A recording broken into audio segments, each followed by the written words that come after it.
getting pretty close to the end. Go ahead, John. Thanks. Just a quick one. When you mentioned earlier about the youth being sort of disenfranchised, I was just, could you expand on that, or is there some way that the youth are perhaps the beneficiaries of some of these projects? Is there a way we can work with them? Absolutely, and that's a great question. And one of the things we're putting together, and that's right, because there has to be some way to put it into context for them. And as President DeMont mentioned, they're not part of our world growing up in the 60s, at least mine, in the resource sector. So one of the things we're doing with some of the proponents is looking at opportunities for training and education that interest them and get them thinking about what their role is in this. And you're right, they can be the beneficiaries. One of the things we're put together is an environmental monitoring program, and I know Stantec is somewhere here, but we're in meetings with Northern Gateway to put that together, as well as Spectra Energy. So giving them the opportunities to be those monitors of the land and engage at that level and take care of the environment and be part of that process is really important to them. And as soon as we started talking about it, the interest was amazing. So it's ways to work with them, and there's a lot of our youth now that are getting engaged at that level and going into environmental science and different things, which is very valuable. So it's right, how can they be the beneficiary? I mean, I think there's going to be about 12,000 welders in BC at some point in time here. Because it just seems like everybody always talks about the trades and going into that when there's so many beneficiaries from going into environmental education for our youth. So that's kind of one of the ways we're kind of doing that, and having them come to our communities and share that with all the rest of the Métis communities. They might be in first or second year or in a resource and cultural management program, and they come and talk about that and engage the older people in the community. So it's that sharing of information. So it has to be all the way around 360, right? And then they see themselves as a beneficiary. But that's a great question, because we have some youth that, and as President DeMont knows, it's creating some conflict, and we have to answer the questions because we're living in a different day, for sure. I just sort of support that too. If we look at programs like the BC Aboriginal Mine Training Association, part of their work is to reach out into the youth segment to talk about mining and the opportunities that are there, the job opportunities, but there's certainly a big educational component. I think it's something that maybe we could do more of in oil and gas and forestry and those kinds of things, where we could really engage with them. And if you want to get just into nuts and bolts stuff, you could really start spitballing really fast. You know, you can go to career fairs and powwows and the all-native basketball tournament, places like that where the youth are present. They do put a lot of pressure on communities and their leadership to listen to their concerns, and I think Jim talked about it in his talk. It's this challenge right now. Whoever gets the message out first brings the conversation. So I think some time and resources helping with the conversation in Aboriginal communities would be really helpful. Yes, certainly. We've embraced the youth in our governance. We have 7 regional representatives from the Métis Nation. BC has 7 regions, and so we have youth from each region, and we're unique from First Nations because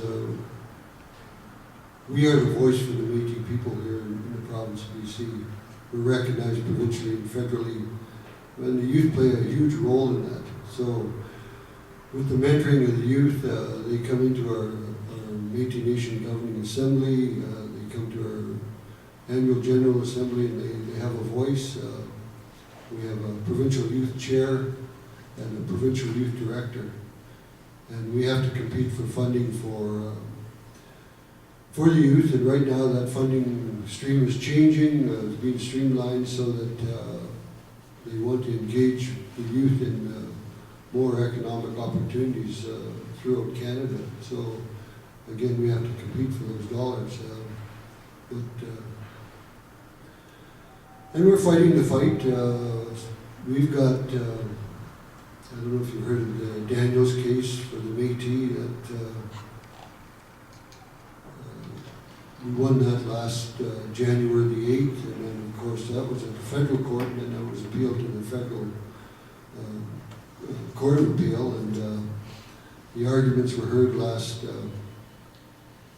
October 29th and 30th, I believe. And we had intervener status, 6 interveners on that case. It reverts back to the Métis, there's only 3 distinct Aboriginal peoples in Canada. That's the First Nations, the Métis and the Inuit. And we haven't been fully recognized by either governments. So the Daniels case is very significant to us. That in 1937, was, the case was Eskimo versus Regina, and so at that time they won that case where the Eskimo were, for the expression of the Constitution, were classified as Indians, and we're in the same realm. So the Daniels case, they spelled it out that the Crown had a fiduciary responsibility to the Métis. They failed in that responsibility. So, but we've been fighting this fight for many years, since the real resistance in 1885. And, but it's educating the youth on how this has all evolved, and I can see in the future where we'll get full recognition. And you know, we signed a labor market accord, labor accord with Enbridge in 2006, and then we re-signed that again in 2012. But we took the view that we've got to be sitting at the table to voice our concerns. We can't just let it slide. And I commend Enbridge and Northern Gateway for, they're the first major corporation that has really fully sat down and recognized and consulted with us over the years. And we're still at the table. Colleen and I were there last week in Richmond at a session. And who knows? I mean, the recommendations from the IFRD report and the JRP is that the project go ahead, but you know, that's a recommendation to Canada, but we'll find out in June, I guess, when that happens. But so those things, and the Manitoba Métis land claims case, in the mid-1800s, there was 10,000 Métis in the province of Manitoba, and there was 12,000 residents, and 9,000 or 7,000 of them were children. And at that time, we were still Rupert's land, so there was 7,000 children were given land grants, and the only way they could, Canada could recover them is to have it signed off by parent or guardian, but they were speculators, so they lost all that land. And then the decision came down last March the 6th at Supreme Court that they won that. So those are huge wins for the Métis, plus the Pauli decision in the hunting in 2003 at Sault Ste. Marie.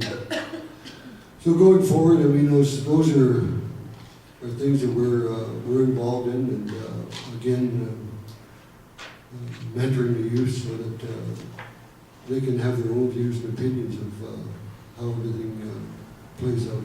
Thank you. I just want to thank the entire panel for the enlightenment and the comments today. I know President Dumont has another appointment this afternoon. He won't be able to stay as long. I don't know if Colleen, you're able to stay at all, or Bob, but we didn't have as much time for questions as, of course, we got to move on, but hopefully you'll catch them at the break. Thanks very much.